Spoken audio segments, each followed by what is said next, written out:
We've all heard about unconscious bias. This is this idea that we have these strange voices in our head. Maybe they're Aztec voices, who knows, telling us that we like certain things and we have to have this unconscious bias brought out of us. Well, in Britain, they've now done a review, a study, the Commission on Race and Ethnic Disparities, and they say that although racism exists in British society, things like unconscious bias training should be scrapped, particularly for employees and in the workplace, and replaced with more effective practices, as well as condemning the idea of calling people out, this abuse, you get white privilege, or you've got this, or you're a racist, all this sort of stuff. This study, and it's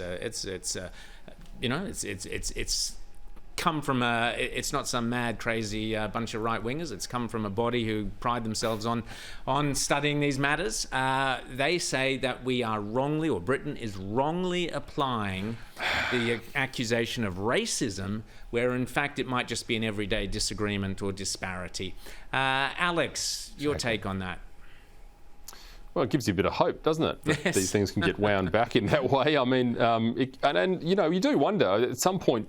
I guess common sense will prevail over the top of some of this stuff, and to get it out of the UK right at this moment is pretty encouraging sort of turn of events, I would have thought. So, look, I've never quite understood I understand the concept, but I've never understood the reality of unconscious bias. I mean, it always strikes me as a bit odd in that sense. I like to think any biases I've got, I'm quite consciously pushing, and they're not very significant ones, I can assure you. But it's it's a strange concept, and it's good to see it getting a bit of a working over from this think tank. It's good to see.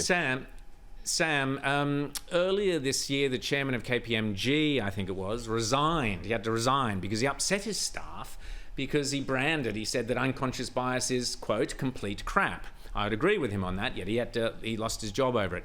But this report makes it clear that it is complete crap. Yeah, so why is it being taught in the Australian public service? So I think what this report actually says, Rowan, is that the training for the unconscious bias was complete crap and hugely ineffectual. I think. I'm not 100% sure on that, but I think that's right. And when you think about it, I'm sorry, unconscious bias it's real. You get these orchestra. How do you know? Well, you get these. You can study it. How do you know what's unconscious in my head? No. How do you know? Because you can study it. You can observe it. How? So for instance, you do music auditions, right? You get overwhelmingly a number of, the overwhelming number of musicians that make it to the final round are men. You put them behind curtains to audition, and all of a sudden you start getting 50-50. In fact, the only study that's been done, Sam, and I'm going to have to completely contradict you there, I think it was a Sydney University study, and it went completely the opposite way. They found out that when you took away the so-called test, people were actually employing the opposite of what that found. Anyway, that's another argument for another day. But it's a fascinating one to have.